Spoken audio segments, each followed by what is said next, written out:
মাকড়সারা ভীষণ পরিশ্রম করে এটা তৈরি করে, নিজের শরীরের রস দিয়ে এই জাল বোনে। আপনি কি এটার উদ্দেশ্য জানেন? আসলে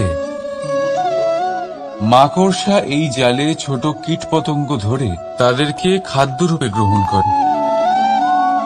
কিন্তু আপনি কি এই কথা জানেন যে একদিন মাকড়সা নিজেই নিজের জালে জড়িয়ে মৃত্যুবরণ করে থাকে?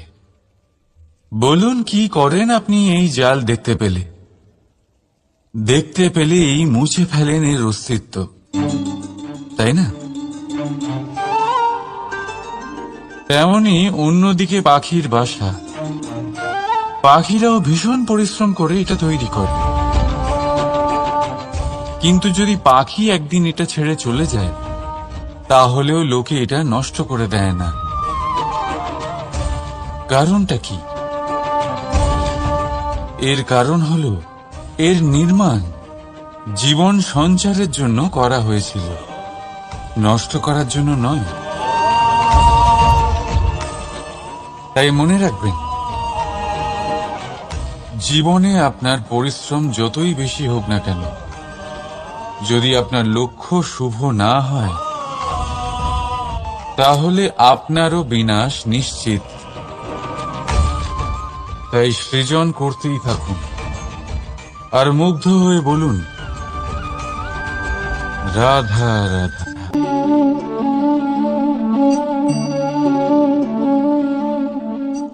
আপনার কি মনে হয় আমি কি করছি? আপনি বলবেন আমি প্রদীপ জ্বালাচ্ছি।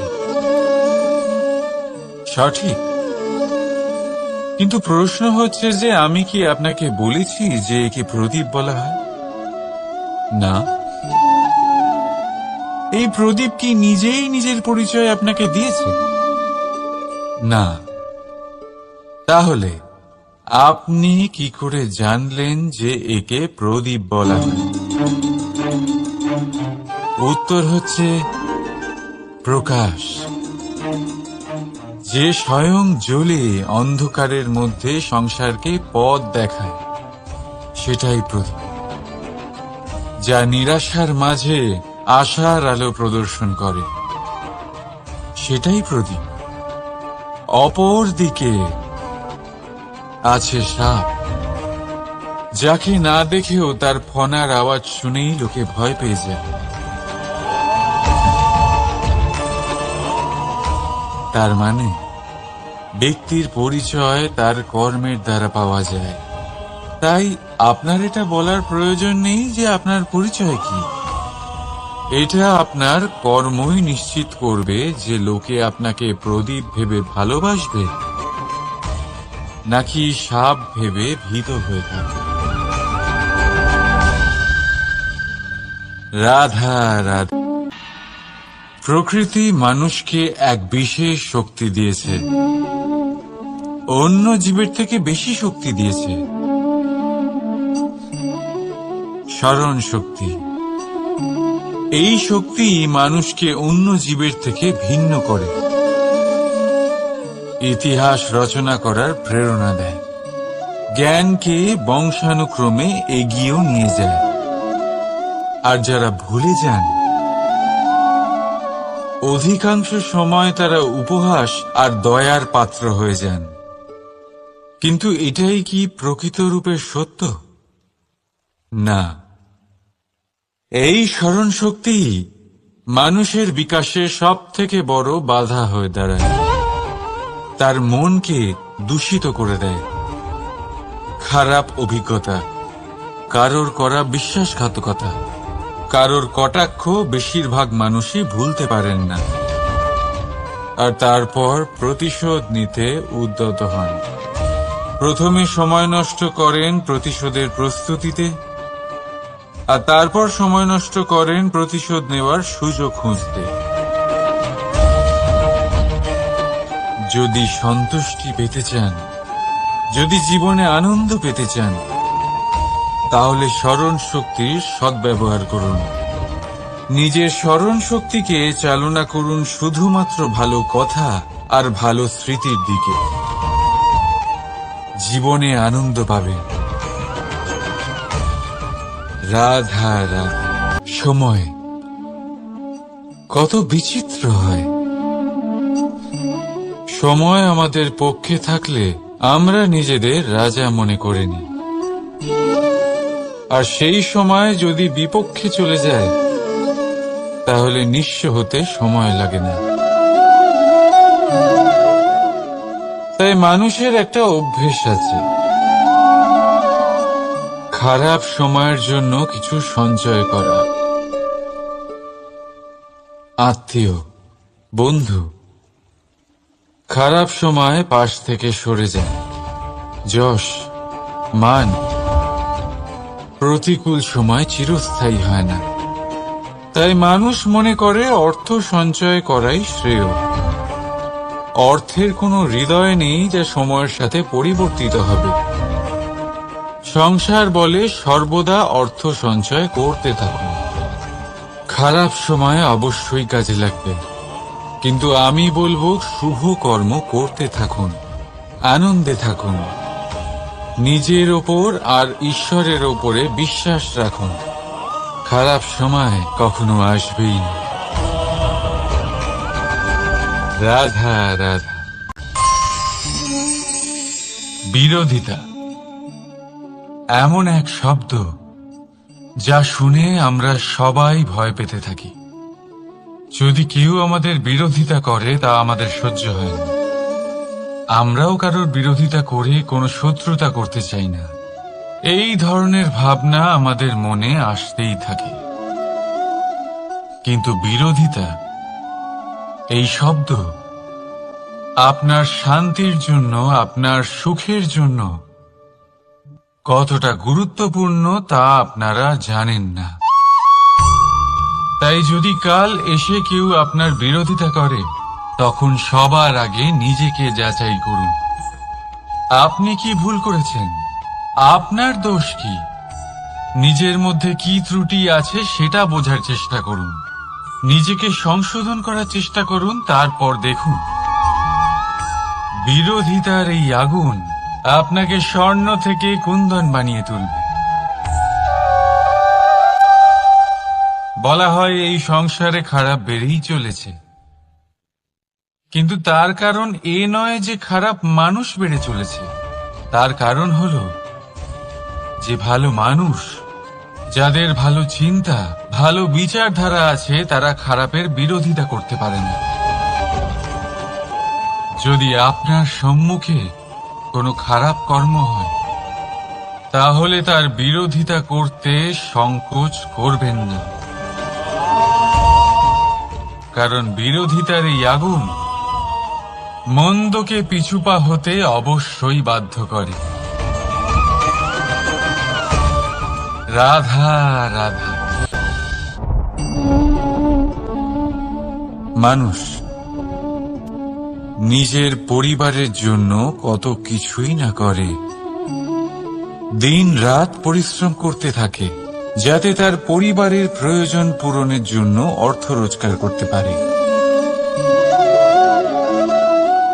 কিন্তু শুধু অর্থ রোজগার করাটাই কি যথেষ্ট? আপনি বলবেন, হ্যাঁ নিশ্চয়ই, অর্থ দিয়ে সবকিছু পাওয়া যায়। বিদ্যা পাওয়া যায়, বাড়ি পাওয়া যায়, ওষুধ পাওয়া যায়, আর কত কিছুই না পাওয়া যায়। এইসব একটা পর্যায় পর্যন্ত সঠিক, কিন্তু একটু মন দিয়ে ভেবে দেখুন, যখন কোনো শিশু অসুস্থ হয়ে পড়ে তখন সে ওই তিক্ত ওষুধ কেন খেয়ে নেয়? এই জন্য কারণ ওর পিতা সেই ওষুধ অর্থ দিয়ে কিনেছে? না, বরং এই জন্য কারণ তার পিতা যে তার সামনে দাঁড়িয়ে, তার ওপরে তার বিশ্বাস আছে। বিশ্বাস আছে যে উনি তার কিচ্ছু হতে দেবেন না। এই বিশ্বাস, এই সংস্কার, এই শিক্ষা কখনো অর্থ দিয়ে পাওয়া যায় না। এটা পাওয়া যায় সেই সময় থেকে যা মাতা পিতা তাদের সন্তানের সাথে কাটিয়েছেন। তাই জীবনে অর্থ অবশ্যই উপার্জন করুন, কিন্তু নিজের পরিবারকেও সময় দিন। আনন্দ পাবেন। রাধা রাধা। বিশ্বাস, জীবনে বিশ্বাস কতটা গুরুত্বপূর্ণ। একজন স্ত্রী তার স্বামীর হাত ধরে যে কোনো জায়গায় যেতে পারেন, এর কারণ হলো বিশ্বাস। তার নিজের স্বামীর ওপরে বিশ্বাস আছে। যখন একজন মা তার ছোট বাচ্চাকে কোলে তুলে হাওয়ায় ওঠায়, তখন সেই বাচ্চা ভয়ভীত হয়ে যায় না। তার কারণ হলো বিশ্বাস। তার বিশ্বাস আছে যে তার মা তার কিচ্ছু হতে দেবে না। এক বৈদ্যের দেওয়া ঔষধ সন্তান কিছু না বুঝে শুনেই খেয়ে ফেলে। সেই বৈদ্যের জ্ঞানের বিষয়ে তার কোনো ধারণাই থাকে না, শুধু নিজের পিতার উপরে বিশ্বাস আছে যে তার পিতা তাকে খারাপ কিছুই দেবে না। যখন এই সংসারের প্রতিটা বন্ধন বিশ্বাসের উপরে দাঁড়িয়ে আছে, তাহলে কেন এই বিশ্বাসকে আমরা জীবনে আনতে পারি না? আপনি নিজেই দেখুন, এই বিশ্বাস নিজের জীবনে এনে দেখুন, সবকিছু আরো সুন্দর হয়ে যাবে। তাই ভালোবেসে বলুন, রাধা রাধা।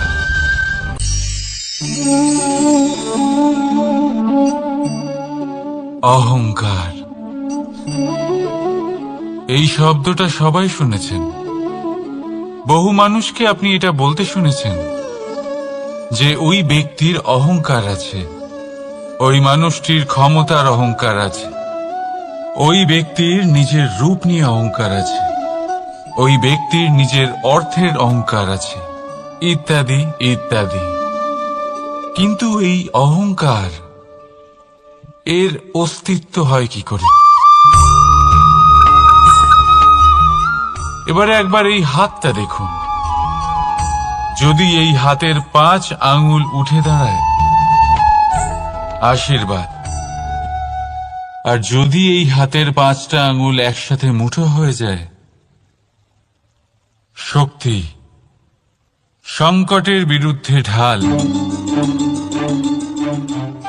কিন্তু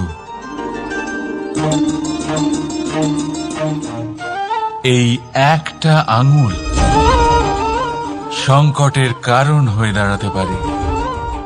এই একটা আঙুল শত্রুকে আহ্বান জানায়। এবার অহংকার বলে এই শব্দটাই দেখে নিন। আমাদের থেকে আলাদা হয়ে গেলে হয় অহং। অহং অর্থাৎ ব্যক্তির মনে হয় যে সে আপনদের থেকে, নিজের বন্ধুদের এবং সঙ্গীদের থেকে, নিজের পরিবারের থেকে অনেক উপরে, অনেক শ্রেষ্ঠতর সে। কিন্তু মনে রাখবেন, এই অহংকার কোন ব্যক্তির অস্তিত্বের বিনাশের প্রথম ধাপ। তাই ঝেড়ে ফেলে দিন এই অহংকারকে, আর বিশ্বাস করুন আমাদের ওপর, কারণ তখনই আপনি শান্তি পাবেন। আর সেই শান্তির সাথে বলে উঠবেন, রাধা রাধা।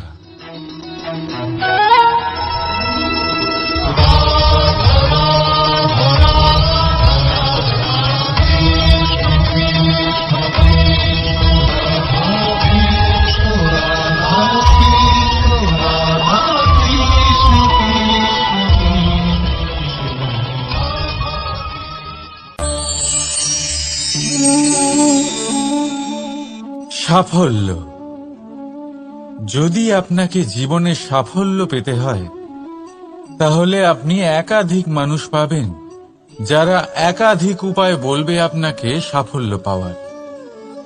দীর্ঘ সময় ধরে পরিশ্রম, চেষ্টা, নির্ধারণ, নিষ্ঠা এই বিষয়ে ভাষণ দিতে থাকবেন। একাধিক রকমের উদাহরণ আপনার সামনে তুলে ধরবেন।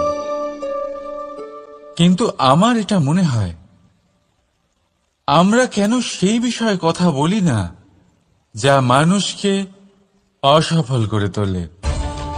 শুধু দুটো ব্যাপার অসফল হওয়া নিশ্চিত করে। শুধু দুই ধরনের মানুষ বেশিরভাগ অসফল হন।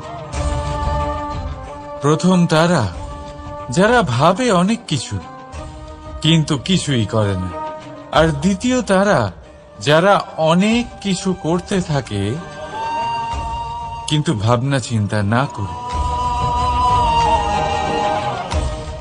ভাবনা আর কর্ম, এদের মাঝে সামঞ্জস্য রাখা খুব জরুরি। যদি এটা থাকে তাহলে জীবনে কখনো অসফল হবেন না।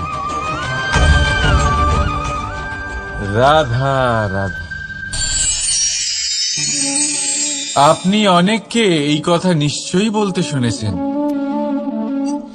এই ব্যক্তির দৃষ্টিতে দম্ভ আছে, এই ব্যক্তির চোখের ওপর অহংকারের পর্দা পড়ে আছে, ইত্যাদি ইত্যাদি। চলুন আমি আপনাকে একটা প্রশ্ন করছি। আপনি দেখেন কি দিয়ে? দৃষ্টি দিয়ে নাকি দৃষ্টিভঙ্গির সাহায্যে? ভাবুন। চিন্তায় পড়ে গেলেন নিশ্চয়ই। দৃষ্টি যে কোনো বস্তুর বা যে কোনো মানুষের শুধু বাইরের রূপটা দেখায়, যেখানে দৃষ্টিভঙ্গি আপনাকে সোজা আসল পরিচয়ের সাথে সাক্ষাৎ করায়। উদাহরণ হিসেবে চন্দ্র। চন্দ্র আমরা সবাই দেখেছি। বহু মানুষ আছেন যাদের চন্দ্র অত্যন্ত সুন্দর লাগে, আবার কিছু মানুষ এমনও আছেন যারা এই চন্দ্রের মধ্যেই দাগ খুঁজে বার করেন। এই হলো দৃষ্টিভঙ্গি। যদি নিজের দৃষ্টিভঙ্গিতে প্রেম রাখেন, ভালোবাসা রাখেন, সম্ভ্রম রাখেন, তাহলে তার বদলে আপনিও প্রেম আর সম্মান অবশ্যই পাবেন। এবারে দেখুন, যে জল দিয়ে ঈশ্বরের মূর্তি ধোয়া হয় তাকে চরণামৃত বলা হয়। এটার কারণ দৃষ্টিভঙ্গি। এখন আপনি পাথরকে ভগবান ভেবে পুজো করবেন নাকি ভগবানকে পাথর ভেবে পরিত্যাগ করবেন? সিদ্ধান্ত আপনার, কিন্তু এই সিদ্ধান্ত নির্ভর করে আপনার দৃষ্টিভঙ্গির ওপর। তাই নিজের দৃষ্টিভঙ্গি শুভ রাখুন, নিজের দৃষ্টিভঙ্গিতে ভালোবাসা রাখুন, আর আনন্দে বলুন রাধা রাধা। বড় বড় রাজমহলের বড় বড় ইমারতের চূড়া কত সুন্দর হয়, কিন্তু আপনি কি কখনো এই বিষয়ে ভেবেছেন যে এই সুন্দর চূড়ায় পৌঁছতে গেলে আপনাকে পৃথিবীতে পাপ ফেলতেই হবে? সেই সুন্দর চূড়ায় পৌঁছে দীপ্তি পাওয়ার জন্য আপনাকে একটা কঠিন পথ অবলম্বন করতেই হবে। যদি আপনি কোনো কঠিন পথে না গিয়ে এই পৃথিবীর সাহায্য ছাড়াই শুধু উচ্চতার দিকে অগ্রসর হতে থাকেন, তাহলে সর্বদা অসফল হবেন। সেই জন্য নিজের স্বপ্ন পূরণের এই যাত্রাতে নিজের পথ কখনোই হারাবেন না, নিজের পথ থেকে সরবেন না। যদি এমন করেন তাহলে তো আপনার স্বপ্ন পূরণ হবেই না, তার সাথে আপনি নিজের পথও হারাবেন। রাধা রাধা। কৌতুক অর্থাৎ হাসি, এটা জীবনে কতটা গুরুত্বপূর্ণ। আমরা সর্বদাই হাসতে চাই, আমরা সর্বদা অন্যের মুখে এই হাসি দেখতে চাই। কিন্তু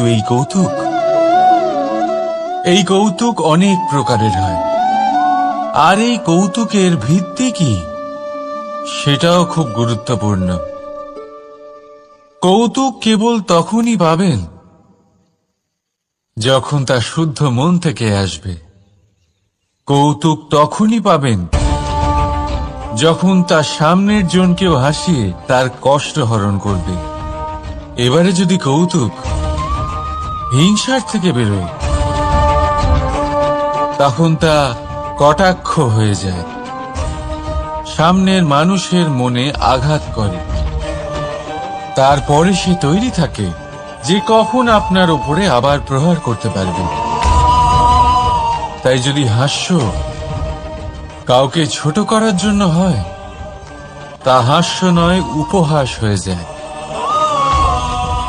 আর তা সামনের জনকে আনন্দ নয়, শুধু অপমান দেবে।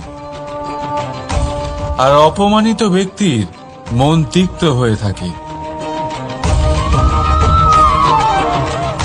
তাই মনে রাখবেন যে এই কৌতুক যেন কৌতুকই থাকে, তা উপহাস বা কটাক্ষ না হয়ে যায়। রাধা রাধা। মানুষ এই শব্দের সূচনা হয় মন থেকে, আর সেই জন্যই হয়তো আমাদের এই মন এতটা গুরুত্বপূর্ণ। এবারে দেখুন না, আমাদের মনই সবকিছু চালনা করে। মনই সেই যে কল্পনা করে। মনই সেই যা কল্পনাকে বাস্তবে পরিণত করার জন্য পরিশ্রম করতে আমাদের প্রেরণা যোগায়। মনই সেই যা লোভের জালে জড়িয়ে পড়ে। মনই সেই যা অভিমানের পর্দা দিয়ে ঢেকে যায়। আর এই মনই সেই যা আপনাকে বিনাশের দিকে টেনে নিয়ে যেতে পারে। কিন্তু যদি তা পরোপকার করার ইন্ধন পায়, তাহলে এমন কোনো মহান কাজ নেই যা আপনি করতে পারবেন না। কিন্তু এই মন কি? মানুষ একটা অত্যন্ত শ্রেষ্ঠ কর্ম করতে পারেন, সেটা হলো ভুলে যেতে পারা। আর সেটা বরদানের চেয়ে কম কিছু নয়। মানুষকে যখন কোনো কারণে নিজের প্রিয়জনদের থেকে দূরে যেতে হয়, তখন মনে দুঃখ জাগ্রত হয়। তিনি সেই দুঃখকে ভুলতে পারেন। কখনো কোনো সম্পর্ক থেকে যদি দুঃখ পেয়ে থাকেন, তখন সেই দুঃখকে ভুলতে পারেন। কিন্তু এই সংসারের প্রত্যেক আবেগ, প্রত্যেক বস্তু ভুলে যাওয়া উচিত নয়। বিশেষ করে আমাদের প্রিয়জন, আমাদের পরিবারের সদস্য। যখন এই সংসার থেকে ওনারা চলে যান, তখন যে সৎকর্ম ওনারা করেছেন, যে প্রেরণা ওনারা আমাদের প্রদান করেছেন, কখনো ভুলে যাওয়া উচিত নয়। যখন আপনি কোনো উঁচু স্থানে পৌঁছে যান, আপনি সাফল্য লাভ করেন, তখন সেই সকল বন্ধুদের ভোলা উচিত নয় যারা আপনার সাথে আরম্ভ থেকে ছিল, যারা সব সময় আপনাকে সাহায্য করেছে। আর সবথেকে গুরুত্বপূর্ণ কথা, আপনার বয়স যতই বৃদ্ধি পাক না কেন, মাতা পিতাকে কখনো ভুলবেন না। আপনি যতই বড় হন না কেন, আপনি তাদের সন্তানই থাকবেন। অভিজ্ঞতার দিক থেকে ওনাদের থেকে ছোটই থাকবেন। তাই সবসময় নিজের মাতা পিতাকে নিজের সাথে রাখুন, কখনো তাদের ভুলবেন না। সেই সকল ব্যক্তিদের ভুলে যাবেন না যারা দুঃখের দিনে আপনার সাথে ছিল, তবেই জীবনে সুখ পাবেন। আসুন আর আমার সাথে ভালোবেসে বলুন, রাধা রাধা। এই আমার অনেকগুলো নাম আছে, আর তাদের মধ্যে একটি হলো যুদ্ধ বিমুখ। এই কথা আপনারা সবাই জানেন। দাদাও আমাকে বলেছেন যে তুমি এরকম কিভাবে যুদ্ধক্ষেত্র থেকে মুখ ঘুরিয়ে পালাতে পারো কানাই। দেখুন, যেটা সময়ের দাবি ছিল আমি সেটাই করেছি।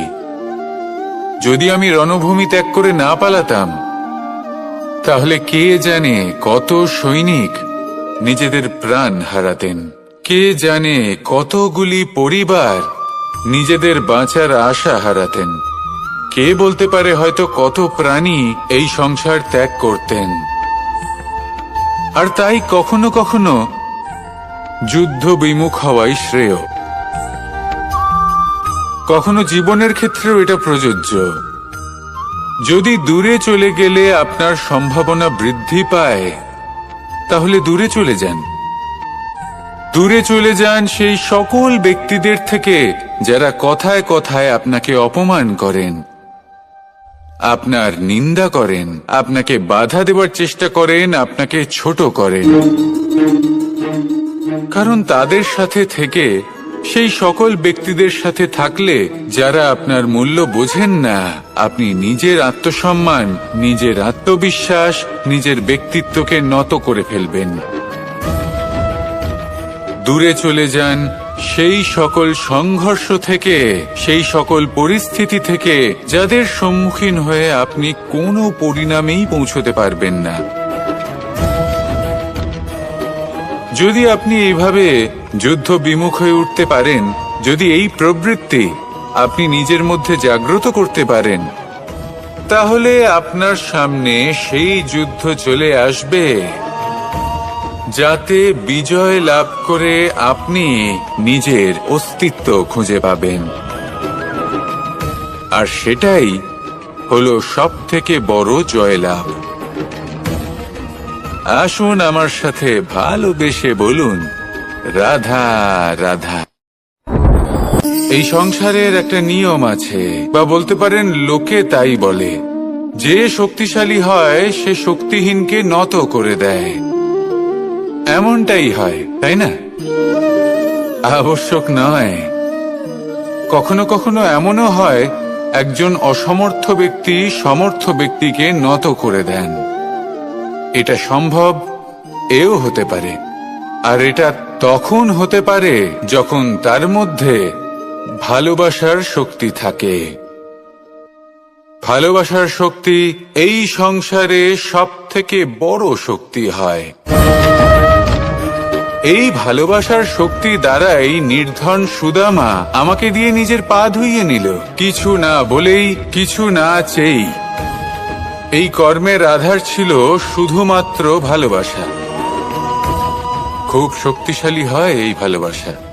ভালোবাসার শক্তি দ্বারাই আপনি হিমালয় পর্বতকে নত করতে পারেন, তাহলে কি অসম্ভব হতে পারে? এই ভালোবাসার শক্তির সঞ্চার করুন, আর এই ভালোবাসার সাথেই বলুন, রাধা রাধা। মানুষের জীবনে স্বচ্ছতার একটা আলাদা গুরুত্ব আছে। যদি আপনি নিজেকে স্বচ্ছ রাখেন, তাহলে আপনার নিজেরও ভালো লাগবে, সামনের ব্যক্তিরও ভালো লাগবে, একটা অন্যরকম প্রভাব পড়বে। কিন্তু একজন শ্রেষ্ঠ ব্যক্তি কিভাবে হয়ে ওঠা সম্ভব? যার মধ্যে গুণ আছে, শিক্ষা আছে, শুভ চেতনা আছে, যিনি সৎকর্ম করেন। কিভাবে হব সেই ব্যক্তি যার মধ্যে জ্ঞান আছে? শুধুমাত্র স্বচ্ছ থাকলে তো তা হওয়া সম্ভব নয়। প্রথমে আপনাকে বুঝতে হবে যে মানুষের মধ্যে 4টি মূল তত্ত্ব আছে। প্রথম হলো তার শরীর, যার দ্বারা উনি যে কোনো কর্ম করে থাকেন। দ্বিতীয় তত্ত্ব হলো তার মন, যার দ্বারা কোনো কর্ম করার জন্য সে নিজেকে প্রেরণা দিতে থাকে। তৃতীয় তত্ত্ব হলো বুদ্ধি, যে কর্ম আমরা করতে চাই, যে লক্ষ্যে আমরা পৌঁছতে চাই, সেটা আমরা কিভাবে কোন পথে করব সেটা স্থির করা যায় বুদ্ধি দিয়ে। আর চতুর্থ তত্ত্ব হলো আত্মা। আত্মা হলো এমন এক তত্ত্ব যার কোনো সমাপ্তি নেই। আত্মা হলো অজয়। কিন্তু এরও শুদ্ধিকরণের প্রয়োজন হয়। এই 4টি তত্ত্বের শুদ্ধিকরণ করতে থাকুন, এদের নির্মল রাখুন, শুদ্ধ রাখুন। এবং এটা কিভাবে হবে? শুভ চেতনা দ্বারা, জ্ঞানের দ্বারা, এবং সবথেকে বেশি গুরুত্বপূর্ণ প্রেমের দ্বারা। আসুন আমার সাথে ভালোবেসে বলুন, রাধা রাধা।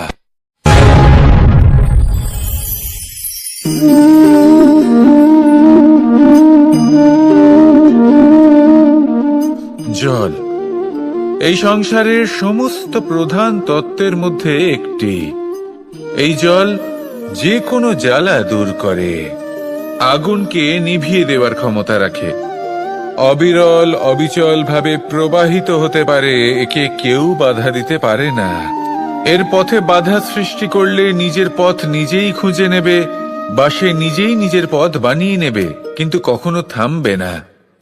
এই জল হলো মহান, আর এর একটা মহান গুণ আছে, এর নিজস্ব কোনো রং নেই।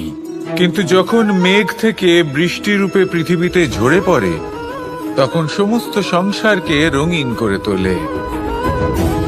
যেখানে খরা হয়েছে সেখানে শ্যামল করে তোলে, যে স্থান শ্যামল সেখানে ভিন্ন ভিন্ন প্রকারের পুষ্প ফুটিয়ে তোলে।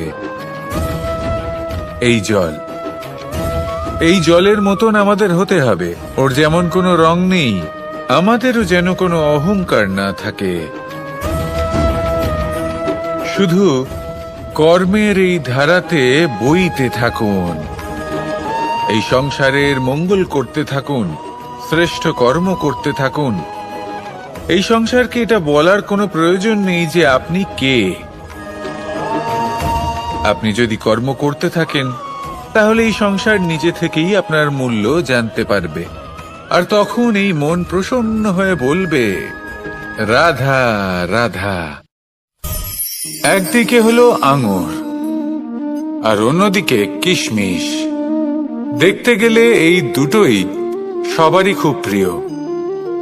শিশু হোক, যুবক হোক, বা কোনো বৃদ্ধ ব্যক্তিই হোক না কেন। আর দেখতে গেলে এই কিশমিশ, এটা আঙুর থেকেই আসে, তারই অন্য একটি রূপ। কিন্তু কখনো হাটে যান আর গিয়ে জিজ্ঞেস করুন যে এই কিশমিশ আর আঙুর, এই দুইয়ের মধ্যে অধিক মূল্য কার? আপনিও নিশ্চয়ই জানবেন যে কিশমিশের মূল্য আঙুরের থেকে অনেক গুণ বেশি। এবার এরকম কেন হয়? এর পেছনে কি কারণ থাকতে পারে? একদিকে হলো সেই আঙুর যা টাটকা অবস্থায় গাছ থেকে পেড়ে খাওয়া যায়, আর অন্যদিকে হলো কিশমিশ যাকে মাসের পর মাস রোদে ফেলে রাখা হয়। একদিকে আঙুর যা কিনা অত্যন্ত রসালো, আর কিশমিশে কোনো রসই নেই। একটি হলো অত্যন্ত কোমল এবং সুন্দর, অন্যটি অমসৃণ এবং তাতে বিন্দুমাত্র সৌন্দর্য নেই, তাও তার মূল্য বেশি।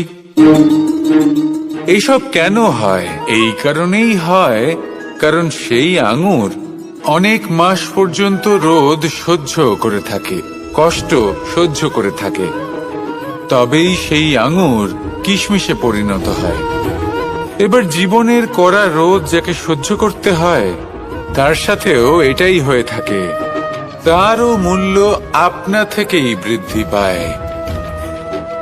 আপনার জীবনে আপনার গুণ, আপনার প্রতিভা, তা অত্যন্ত গুরুত্বপূর্ণ।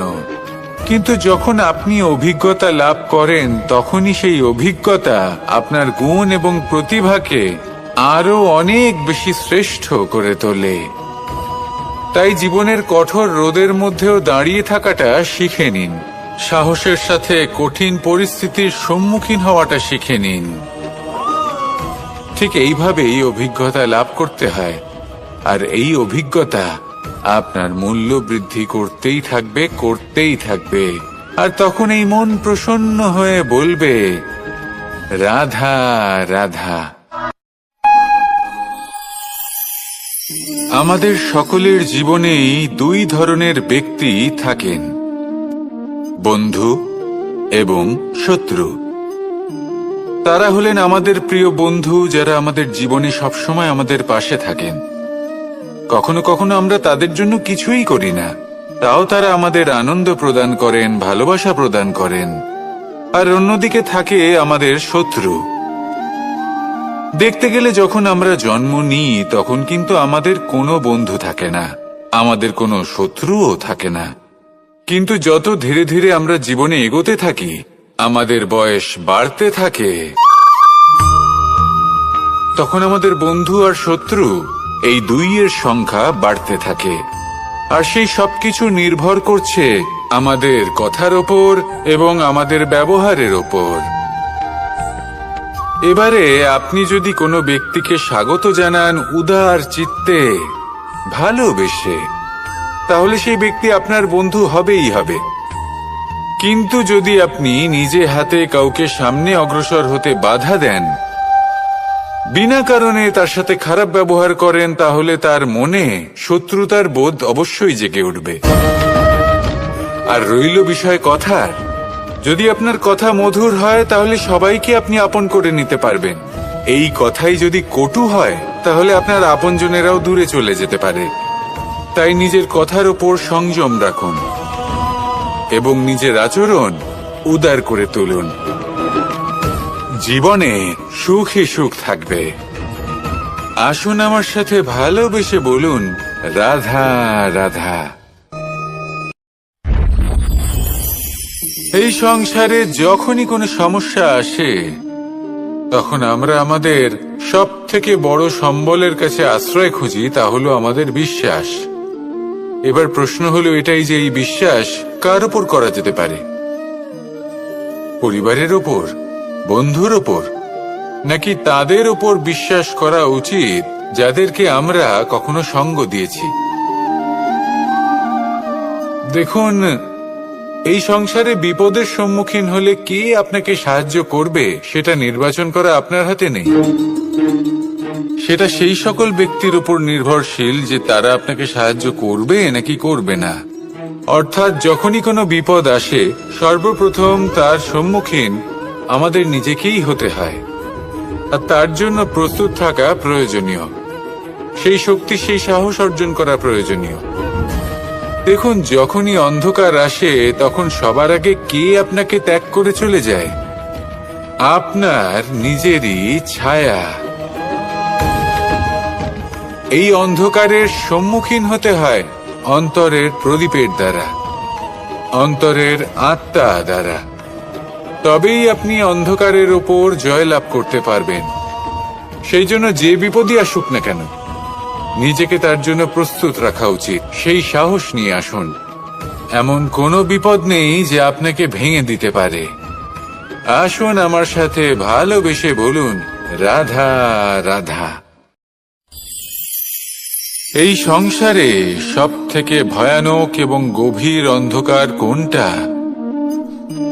সেটা যখন মেঘ সূর্যকে ঢেকে দেয় এবং সংসার অন্ধকারাচ্ছন্ন হয়ে ওঠে, নাকি তখন যখন সূর্যাস্তের সময় ঘনিয়ে আসে, সূর্য ঢলে যায় এবং এই সংসারে অন্ধকার ছেয়ে যায়, নাকি সেই অমাবস্যার রাত্রি যখন চতুর্দিকে ঘন অন্ধকার থাকে এবং চন্দ্রমার প্রকাশ কোথাও থাকে না? না, এই সংসারে সব থেকে বেশি ভয়ানক অন্ধকার হলো মানসিকতার অন্ধকার। মানসিকতা খুব গভীর একটা বিষয়। এই মানসিকতাই সত্যের রূপ ধারণ করে এবং আমাদের এই মানসিকতা এবং বিবেকে একটা সূর্য থাকে। যদি আমরা এটা জীবন থেকে বের করে ফেলি, তাহলে নিরাশা, হতাশা, অসফলতা এর এমন এক ঘন অন্ধকারে আমরা ফেসে যাব যে তার থেকে বাইরে বের হওয়া প্রায় অসম্ভব ব্যাপার হয়ে দাঁড়াবে। বড়ই কঠিন হয় সেই সময়। সেই জন্য ইতিবাচক মনোভাব থাকা খুব প্রয়োজনীয়। এটা ভাববেন না যে এটা আমার সাথে কেন হলো, এই সমস্যা কেন এলো, ওই ব্যক্তি আমার সাথে এটা কেন করলেন। এটা ভাবুন যে আমি জীবনে যে পরিস্থিতিতে দাঁড়িয়ে আছি তার থেকে আমি ঠিক কিভাবে বাইরে বেরোতে পারবো। যতই ঘন অন্ধকার থাকুক না কেন, খুব ছোট একটা প্রদীপের প্রকাশ আমাদের পথপ্রদর্শক হয়ে দাঁড়াতে পারে। আর আমাদের জীবনে এই ছোট্ট একটা প্রকাশ হলো আশা। এই আশার একটি কিরণ আমাদের অত্যন্ত গাঢ় অন্ধকারেও পথ দেখাতে পারে। তাই এই আশাকে সব সময় মনে প্রজ্বলিত করে রাখুন। গাঢ় থেকে গাঢ় অন্ধকারের সাথে, কঠিন থেকে কঠিনতর সমস্যার সাথে লড়াই করুন, সামনে এগিয়ে চলুন, আর আমার সাথে ভালোবেসে বলুন, রাধা রাধা।